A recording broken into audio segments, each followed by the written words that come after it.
Selamat pagi saudara-saudari yang dikasihi Kristus. Mari kita mengawali hari baru dengan mendengarkan firman Tuhan yang diambil dari Injil Lukas pasal 1 ayat 26 sampai 38. Tuhan bersamamu. Inilah Injil suci menurut Lukas.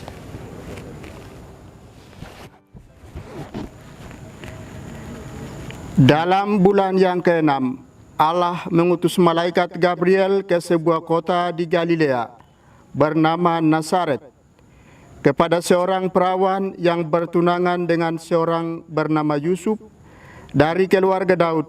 Nama perawan itu Maria. Ketika masuk ke rumah Maria, malaikat itu berkata, "Salam hai engkau yang dikaruniai, Tuhan menyertai engkau." Maria terkejut mendengar perkataan itu, lalu bertanya di dalam hatinya, "Apakah arti salam itu?" Kata malaikat itu kepadanya, "Jangan takut hai Maria, sebab engkau beroleh kasih karunia di hadapan Allah. Sesungguhnya engkau akan mengandung dan akan melahirkan seorang anak laki-laki, dan hendaklah engkau menamai dia Yesus. Ia akan menjadi besar dan akan disebut Anak Allah yang Maha Tinggi. Dan Tuhan Allah akan meruniakan kepadanya takhta Daud, bapa leluhurnya. Ia akan menjadi raja atas kaum keturunan Yakub sampai selama-lamanya, dan kerajaannya tidak akan berkesudahan." Kata Maria kepada malaikat itu, "Bagaimana hal itu mungkin terjadi, karena aku tidak bersuami?"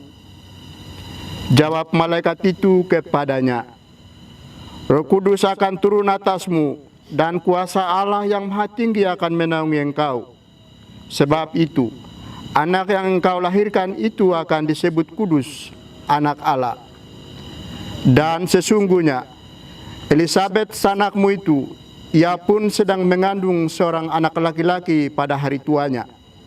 Dan inilah bulan yang ke-6 bagi dia yang disebut mandul itu. Sebab bagi Allah tidak ada yang mustahil." Maka kata Maria, "Sesungguhnya aku ini adalah hamba Tuhan. Terjadilah padaku menurut perkataanmu itu."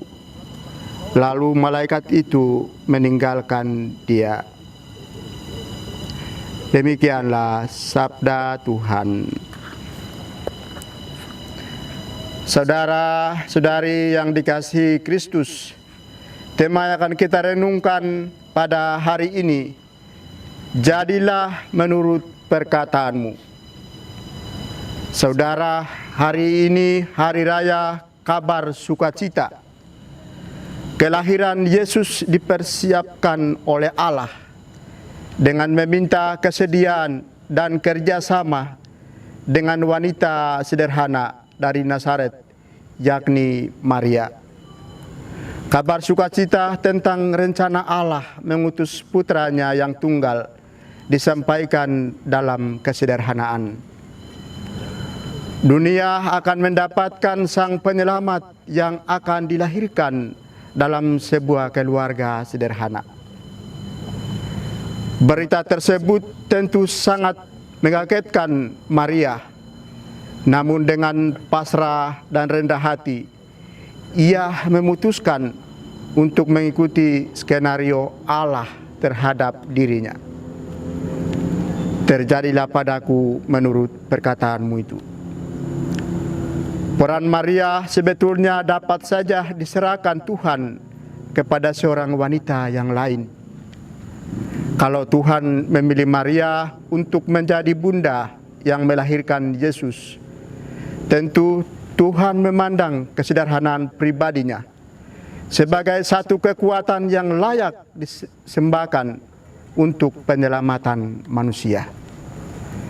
Dengan kata lain, Allah menghargai peran serta manusia lemah di dalam karya keselamatan yang direncanakannya.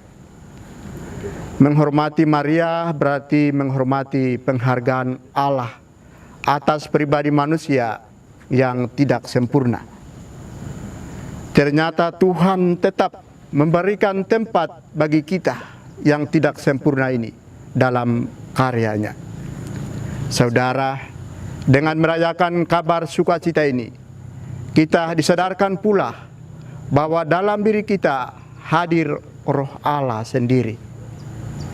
Setiap orang mengemban tugas perutusan dari Tuhan untuk melakukan kehendak Tuhan, dan Roh itulah yang memampukan kita. Inilah yang harus selalu kita sadari. Kita bisa bersikap dan bertindak seperti Maria yang mempunyai kesiapsediaan yang besar bagi Tuhan.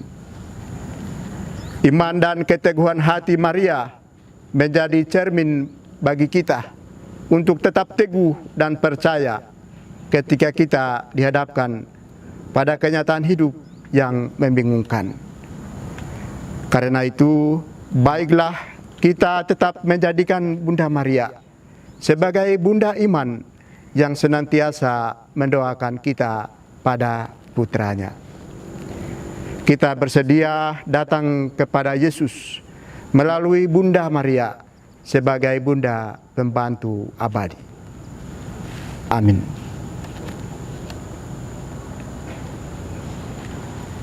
Marilah berdoa. Tuhan, pagi ini kembali kami naikkan syukur dalam doa dan permohonan. Terima kasih sudah menjaga kami saat tidur maupun bangun. Terima kasih untuk udara sejuk dan segar pagi ini. Tuhan, kami hendak beraktivitas. Kami mohon tuntunan dan pemeliharaan. Jauhkanlah kami dari yang jahat dan berilah kami kekuatan dan kesehatan. Ajarilah kami untuk saling mengasihi dan mengampuni. Kami serahkan hari ini ke dalam tangan-Mu. Kristus terang dunia, berkatilah keluarga-keluarga kami. Jadikanlah kami alat kasih-Mu, dan pantaskanlah kami menjadi hamba-Mu yang setia. Amin. Tuhan bersamamu.